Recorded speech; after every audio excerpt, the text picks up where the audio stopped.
할렐루야. 할렐루야. 추석 명절 여러분들 잘 세셨습니까? 가족들하고 안 싸웠습니까?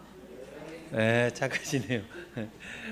다투고 이런 경우도 종종 있더라고요. 그 가정들마다 하나님의 은혜가 함께 하시고 늘 기쁨이 충만한 여러분들의 가정들 다 되시기를 우리 주님의 이름으로 축원드립니다. 여러분들 거울 좋아하십니까? 거울 별로 안 좋아합니까? 남자들은 안 가지고 다니는데 우리 여성도님들은 거울 다 가지고 다니시잖아요. 거울 언제 봅니까? 밥 먹고 나서. 거울 보는 이유가 뭡니까? 확인이에요. 확인. 어떤 확인이냐면 내가 제대로 돼 있나. 요건 조금 다르긴 한데 내가 어떻게 보여지는지를 확인을 해야 됩니다. 그래서 거울을 통해서 나를 쳐다보는 것이죠. 제대로 돼 있나 그렇지 않나를 통해서 거울을 자주 보게 되는데 이 거울이 매우 중요해요. 심리학적으로도 이 거울이라는 단어는 매우 귀하게 쓰여지고 종교적으로도 이 거울이라는 단어가 잘 쓰여집니다. 거울을 잘 봐야 돼요. 끊임없이.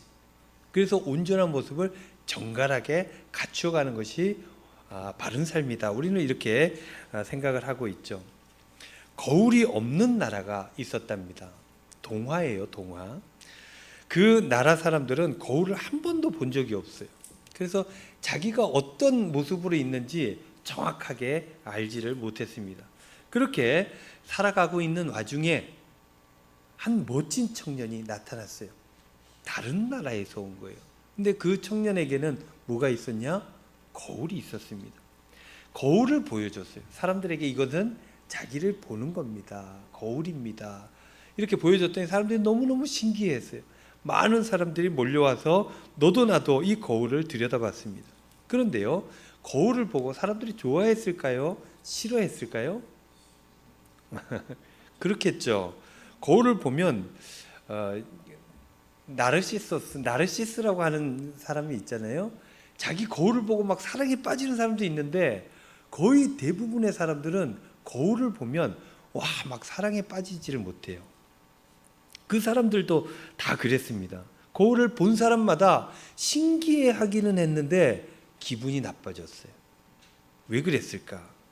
자신이 생각하고 있던 자신의 모습과 실제 보여지는 자신의 모습이 달랐기 때문이에요. 더 멋질 리가 없죠. 더 안 좋았던 거예요.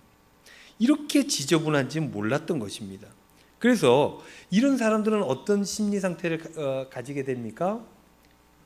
거울이 잘못됐다라고 생각합니까? 내가 잘못됐다고 생각합니까? 물론 내가 잘못됐죠. 그러나 생각은 어떻게 하느냐? 저 거울이 문제야 라고 생각을 하죠. 그래서 사람들이 거울을 보고 기분이 나빠진 사람들이 모여서 뭐라고 얘기하냐면 저 거울은 악한 거야. 거울을 우리가 뺏어서 깨뜨리자. 이런 얘기들이 쫙 돌기 시작했어요.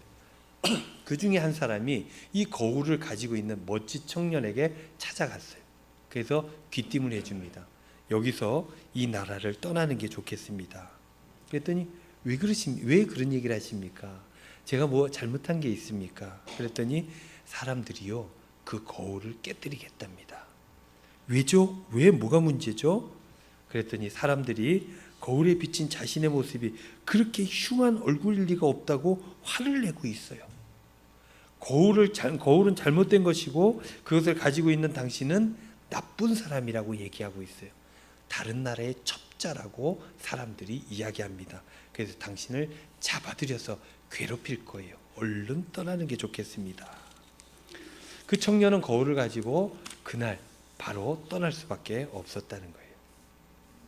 보통의 사람들은요 자신의 모습을 딱 이렇게 쳐다보면 우와 훌륭해 라고 생각합니까? 100점 만점에 여러분들 자신 오늘 교회 오기 전에 거울 봤을 거 아니에요? 몇 점 정도 주십니까? 100점이에요? 100점 만점에 100점 주는 사람은 잘 없어요. 그래서 사람들은요 자신이 100점이 아니라고 생각하고 100점이 아닌 모습을 어떻게 합니까? 숨기려고 합니다. 감추려고 해요. 감추고 사는데 누가 그것을 직접적으로 보여준다면 어떻게 되겠어요? 누가 너는 이래 라고 딱 보여줬어요. 그럼 어떻게 됩니까? 일단 변명을 하다가 그게 완전하지 못하니 화가 나게 되죠. 그래서 화를 냅니다. 자기의 직접적인 모습, 자기 그대로의 모습을 그대로 얘기하면 화가 나는 거예요. 그 화를 참지 못하면 어떻게 됩니까? 그 관계를 끊어버립니다. 많은 사람들이 그렇게 하는 거예요. 너는 이래. 너는 이런 모습이야. 그러면 우리가 어떻게 해요? 그러니? 라고 얘기하기보다는 그때는 그래서 그랬을 거야. 변명을 시작한다는 거예요. 그것은 이유가 뭐예요? 100점 만점에 우리 스스로를 100점을 주지 못하기 때문이고, 그러한 모자란 부분들을 어떻게 해요? 감추려고 한다. 성경에도 나와 있잖아요. 아담과 하와가 있어요. 하나님의 사랑을 듬뿍 받고 하나님의 나라 가운데 거하며 살았어요. 그러나 뱀의 꼬드김을 받죠. 죄를 지어요. 그 다음부터 어떻게 됩니까? 죄를 짓는 순간부터 첫 번째 하는 행동이 뭐예요? 일단 숨어요. 숨는 게 1번이에요. 근데 계속 숨어 살 수 있습니까? 없어요. 그래서 나뭇잎으로 팬티를 만들어 입어요. 바지를 만들어 입니다. 일단 가리고 보는 거예요. 가리고. 그렇게 하나님 부르는데 나가질 못해요. 왜 그러냐? 부끄러워서 못 나가겠습니다. 이게 인간이라는 거예요. 그래서요, 사회생활 할 때 어떻게 해야 됩니까? 적당히 거리를 두고 적당히 모른 척 해야 됩니다. 있는 그대로 다 얘기하면 어떤 거예요? 내가 너를 사랑하니까 있는 그대로 다 얘기하는 거야. 그거 받아들일 수 있는 인간이 없다. 그래서 있는 그대로 다 얘기하면 안 돼요. 적당히 모른 척 해줘야 됩니다. 있는 그대로 얘기하는 사람은 난 너랑 관계를 끊고 싶어 라고 얘기하는 거예요. 그래서 적당히 감추고 포장된 모습, 그거를 바라보고 그대로 대해준다. 그리고 또 사적인 부분들을 알고 싶어 합니까? 알고 싶지 않아 합니까? 알고 싶지 않아요. 부모는 자식에 대해서 다 알고 싶어요. 그러나 사회생활하다 만난 사람들은 서로 다 알고 싶지 않아요. 여러분들 카카오톡 잘 쓰시고 계십니까?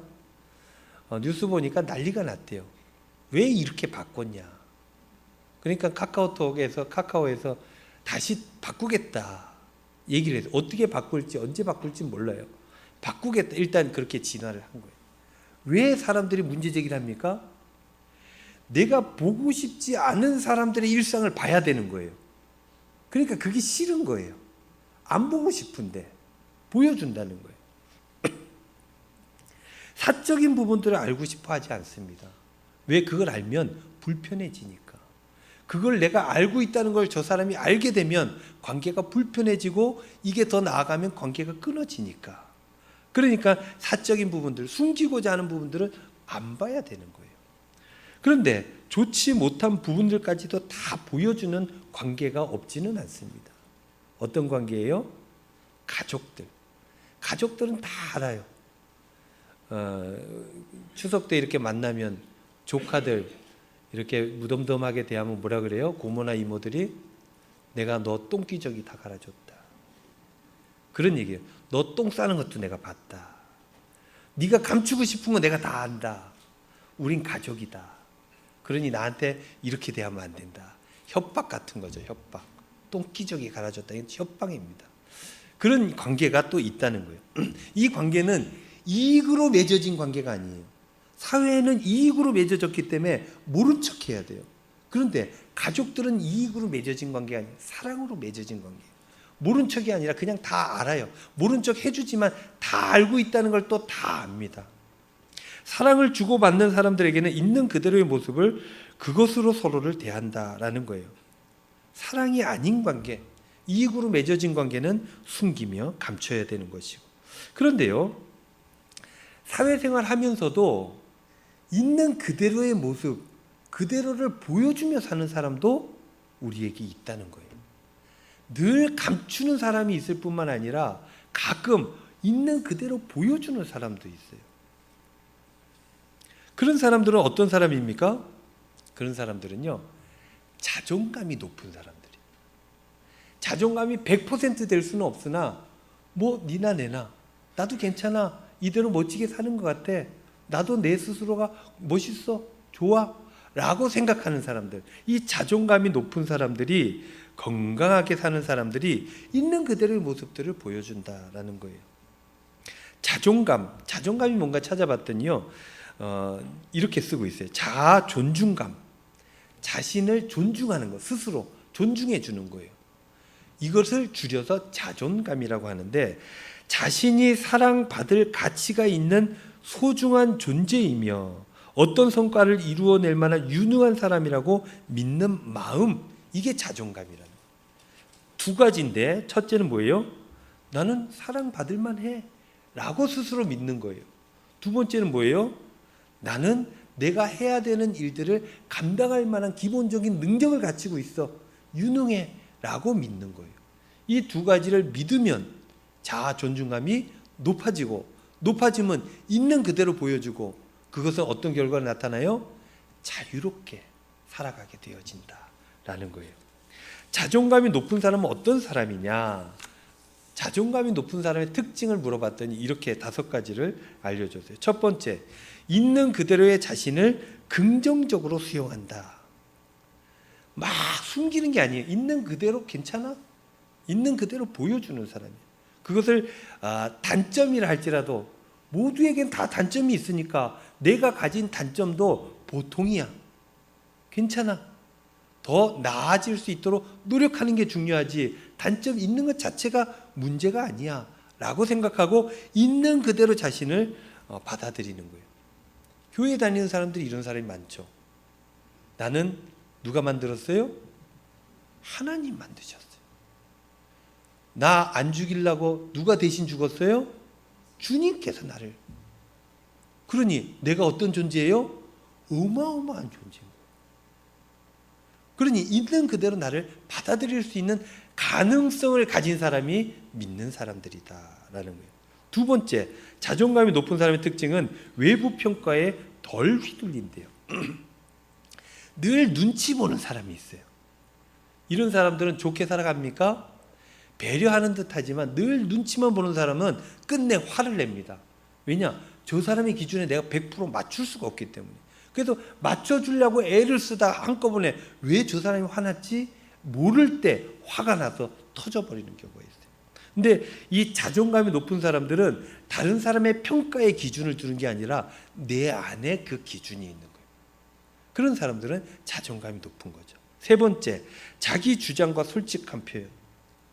아니라고 얘기할 수 있는 사람이에요. 어떤 이득에 늘 얽매여 가지고 내가 이거 하면 손해볼까? 이거 얘기하면 이득을 얻을까? 늘 이렇게 복잡하게 생각하는 사람은 자기 얘기를 못해요. 그러나 자존감이 높은 사람들은 자기 얘기를 하죠. 그리고 네 번째, 내적 동기부여. 타인의 인정, 보상 이런 것들에 목숨을 거는 게 아니라 내 스스로 의미 있다고 여기는 걸 하는 거를, 그것을 보고 기뻐하는 거예요. 늘 다른 사람의 기준에 맞추려고 하는 게 아니에요. 내가 중요하게 여기는 것, 내가 사랑하는 것, 내가 기뻐하는 일, 그 일들에 스스로 투자하고 그 일들로 만족감을 누린다라는 거예요. 다섯 번째, 문제 해결에 집중. 자존감이 높은 사람들은 남 탓하지 않는다는 거예요. 문제 해결을 못하는 사람은 어떻게 해요? 문제의 원인이 내가 아니어야 돼요. 그래서 문제가 생기면 자존감이 낮은 사람들은 네 탓이야, 남편 탓하고 아내 탓하고 자식 탓하고 부모 탓하고 그리고 우리 구성원 탓하고, 이런 사람들은 어떤 사람이에요? 나쁜 사람이 아니라 자존감이 낮은 사람이에요. 그래서 나쁘게 보일 수는 있어요. 자존감이 낮은 사람, 남 탓하는 거. 진일보, 본인이 잘하기 위해서는 어떻게 해야 돼요? 문제를 봐야 돼요. 근데 자존감이 낮은 사람들은 문제를 못 보고 사람을 봐요. 네 문제야, 네 탓이야 라고 얘기한다는 거예요. 그렇다면 자존감을 높이는 방법이 있을까? 제가 AI에 물어봤어요. 그랬더니 이런 답을 줬어요. 1번, 스스로를 무조건적으로 수용하고 사랑하기. AI, 세상에서는 자존감을 높이는 방법으로 첫 번째로 이걸 뽑았어요. 스스로 사랑해 주라는 거예요. 많은 사람들이 자기를 사랑하지 못해요. 자기 쾌락을 위해서 쫓아가는 게 자기 사랑이 아닙니다. 자기가 온전하기 위해서 애쓰는 게 자기 사랑이에요. 무조건적으로 받아들여야 돼요. 이러쿵 저러쿵 조건 따지면 안 되고 나는 나니까 내가 나를 사랑해야 된다. 두 번째, 자신에 대한 평가에 도전하고 조정하기. 자신에 대한 평가가 있으면 자존감이 낮은 사람은 숨어요. 근데 자존감이 높아지려면 어떻게 해야 되느냐? 도전해야 된다. 그리고 자기를 바꿔가야 돼요. 조정할 줄 알아야 돼요. 남 탓하고 자기 숨는 게 아니라 자기 스스로를 바꾸어 갈 수 있어야 돼요. 더 나은 사람이 되기 위해서. 제가 말씀 준비하다가 그 생각이 딱 났어요. 어저께 이제 우리 형님하고 만나 이런저런 얘기하다가 옛날 20대 때 얘기를 했는데, 그때 나는 자존감이 높았나? 우리 형님은 자존감이 낮아서 힘들었던 얘기를 저한테 해주었어요. 친구들은 다 잘 나가는데 자기는 힘들게 사니까 그게 너무 힘들었대요. 저도 그렇게 돌아봤어요. 내가 언제 잘 못났나 생각해 보니까 결혼하기 전에 제 아내가 저보다 엄청 잘났었거든요. 그때 엄청 잘 나가고 있을 때였어요. 근데 저는 어떤 사람이었냐? 돈이 있습니까? 무슨 명예가 있습니까? 신학대학원 3학년 할 수 있는 게 없어요. 그저 공부하는 게, 지 좋다고 공부하는 게 다예요. 그러니 우리 어머니야 아들이니까 사랑하겠지만 장모님이 저를 사랑하겠습니까? 안 사랑하겠죠. 저 거절도 몇 번 당했어요. 그래서 어떻게 합니까? 할 수 있는 게 없어요. 제가 돈을 벌겠습니까? 뭘 하겠습니까? 열심히 공부를 했어요. 내가 할 수 있는 거 열심히. 자기 얘기들 막 나오는데 아내한테 잘해야 됩니다. 네. 공부한다고 아내가 뭐 좋아하겠습니까? 그러나 내가 할 수 있는 게 그거기 때문에. 그래서 제가 신학대학원 다닐 때 장학금 받으면서 다녔어요. 열심히. 장학금, 사실 장학금이 돈으로 나오지 않습니다. 등록금에서 빠져서 나가요. 근데 돈으로 받은 것처럼 장모님 찾아가가지고 식사 대접하면서 장학금 받은 걸로 사드리고 얘기 드리고 그렇게 열심히. 외부 평가 그리고 어떤 그런 것들에 휘둘리는 게 아니라 열심히 내가 할 수 있는 걸 하는 거예요. 자기 일들에 도전하고 자기가 할 수 있는 것들을 열심히 하고, 이게 자존감을 높이는 방법이다. 할 수 있는 걸 하는 거예요. 못하는 거 가지고 자기를 폄하하면 안 된다. 자존감을 높이는 세 번째 방법, 작은 성취의 경험 쌓기. 큰 거, 대단한 거 이런 거 따라가지 말라는 거예요. 근데 뉴스나 이렇게 TV를 보면 대단한 사람들만 나와요. 그 사람이 얼마나 애쓰고 노력하고 역경을 견뎠는지에 대한 얘기는 크게 없어요. 그냥 대단해져 있는 것만. 그것만 바라보면 안 된다. 할 수 있는 것들, 내가 작은 것들을 하나하나 감당해 나가면서 성취감을 얻어야 자존감이 높아진다. 네 번째, 자기 칭찬하기. 여러분들은 여러분들 스스로 칭찬합니까? 잘 안 하죠. 자기 칭찬 잘 안 해요. 그게 뭐가 중요하냐? 자기 칭찬해야 돼요. 집에 이제 하루 일과 마치고 들어가면 이렇게 애썼다, 수고했다. 자기 전에 오늘 푹 자자, 애썼다, 중건아 잘 자라, 이러고 자야 되는 거예요. 자기 칭찬할 줄 알아야 돼요. 그러면 자존감이 높아진다.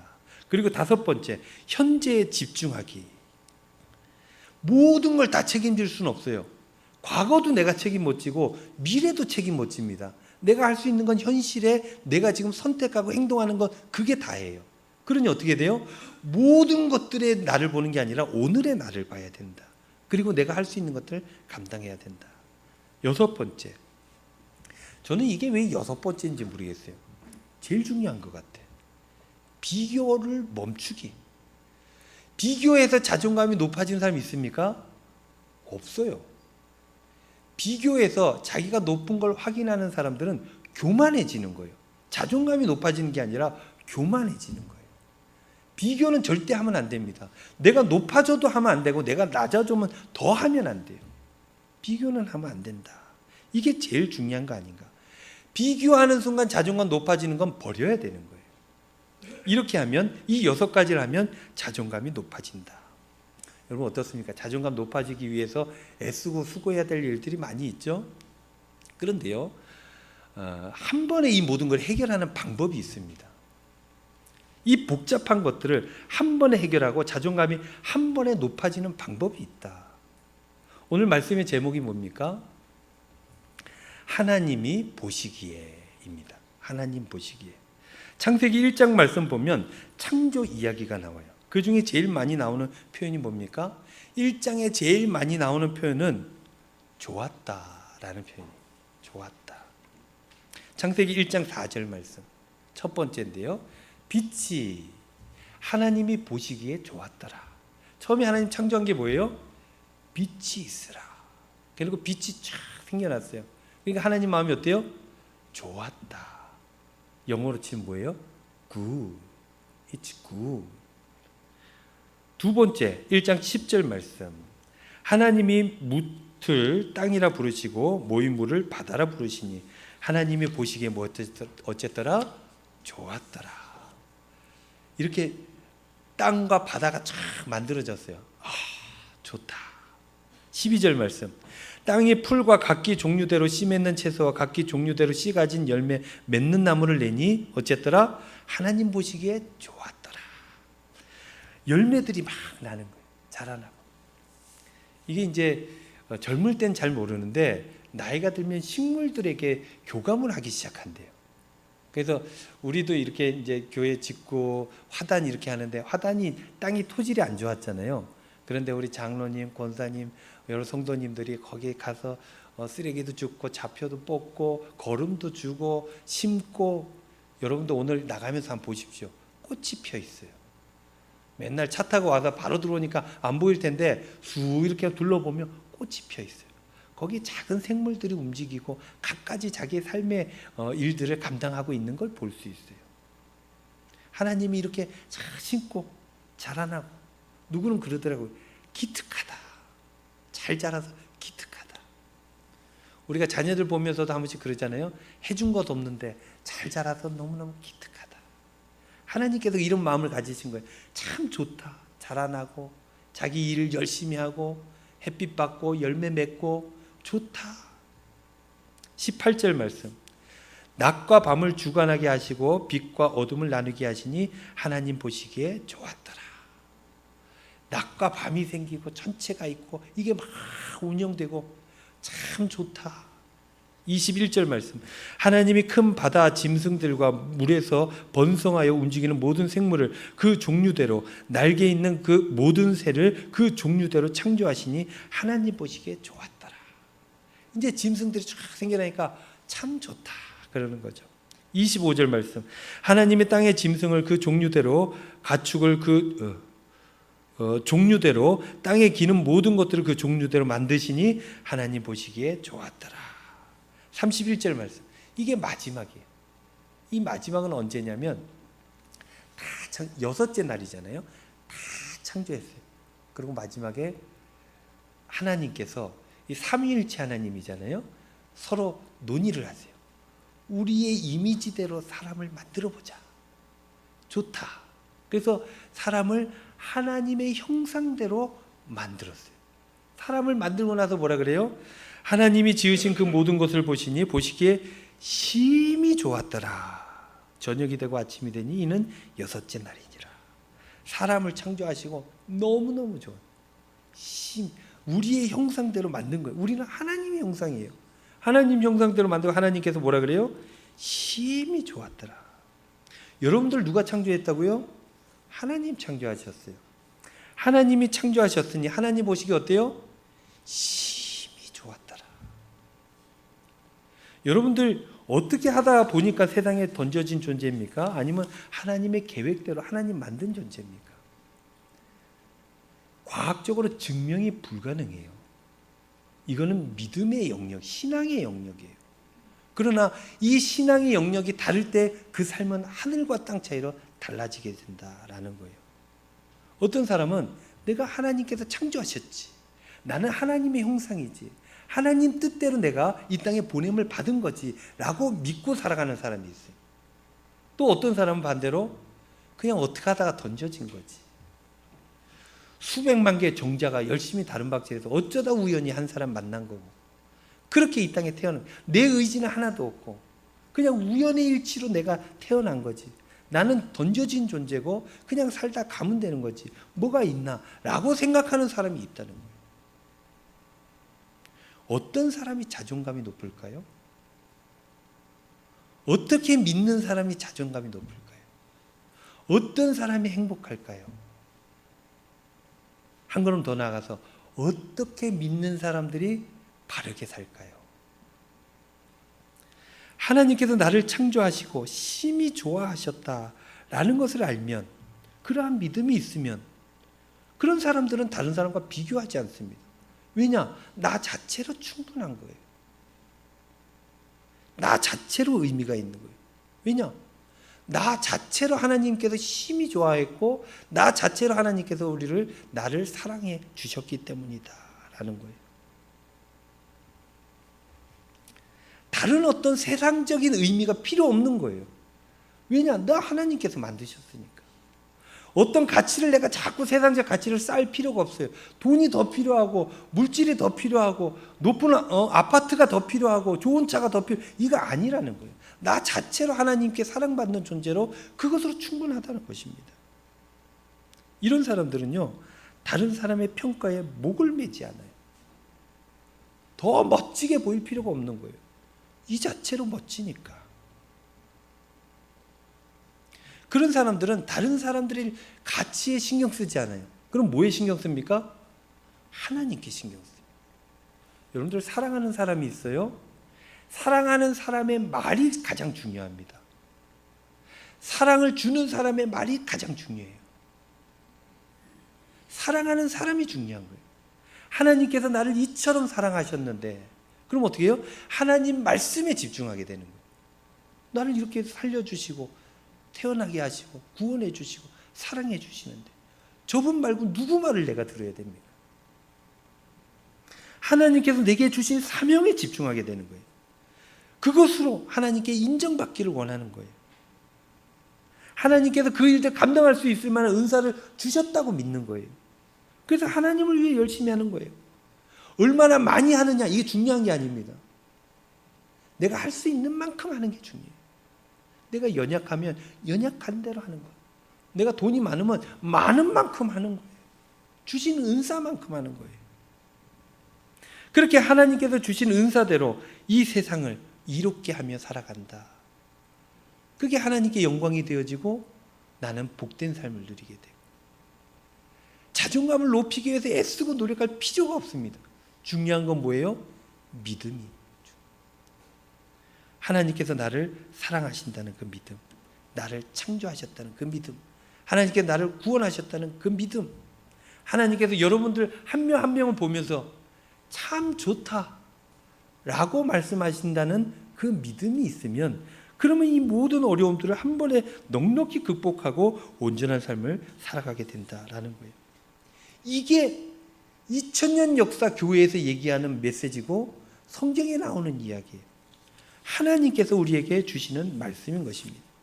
이러한 믿음이 없는 사람도 어떻게 살아갑니까? 세상 가치를 얻기 위해서 목숨을 걸어야 돼요. 그러나 이 믿음이 있는 사람들은 그럴 필요가 없어요. 여러분 세상 가치를 얻기 위해서 목숨을 거는 사람들, 목숨을 건다고 얻을 수 있습니까? 택도 없습니다. 목숨을 걸면 걸수록 더 나약해집니다. 세상에 목숨을 걸고 다 얻는 사람 한 사람도 없다라는 거예요. 목숨을 걸고 살았는데 마지막 죽음이 임박하면 어떻게 됩니까? 헛된 삶을 살았구나. 솔로몬이 그렇게 썼잖아요. 전도서에. 헛되고 헛되다고. 헛되고 헛되니 모든 것이 헛되다.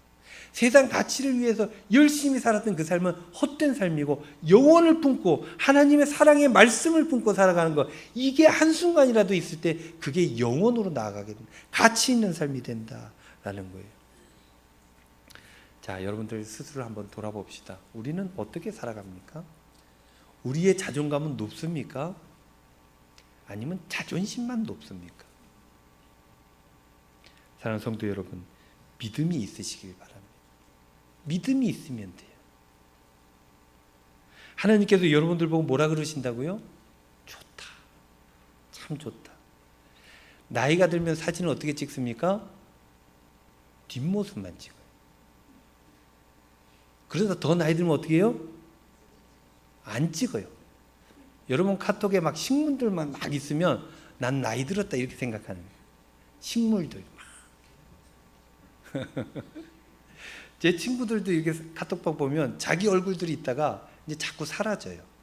가족들이 들어왔다가 흑백으로 바뀌었다가 뒷모습을 자꾸 찍어요. 어디 있고 뭐 하는지는 알려주고 싶은데 그냥 보여주기는 부끄럽고 뒷모습을 찍고, 그러다가 그게 넘어가면 어떻게 돼요? 꽃들, 동네 꽃들, 단풍들 찍어가지고 올리는 거예요. 그럴 필요가 없다. 있는 그들 하나님 뭐라 그러신다고요? 좋다. 이 시간 한번 따라해 봅시다. 여러분들 오른손을 들고 오른손 한번 들어보세요. 가슴이 여기 토닥토닥 토닥토닥 이렇게 하면서 이렇게 얘기하는 거예요.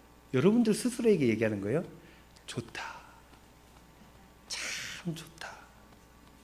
하나님 말씀하시, 아직 손 내리면 안 돼요. 계속 토닥이세요. 토닥이면서 하나님께서 여러분들에게 하시는 말씀이에요. 난 네가 참 좋다. 자, 한번 따라해보면 난 네가 참 좋다. 시작. 참 좋다. 하나님의 말씀인 줄로 믿으시기 바랍니다. 물론 모자라요. 우리가 다 압니다. 모자란 거 다 알아요.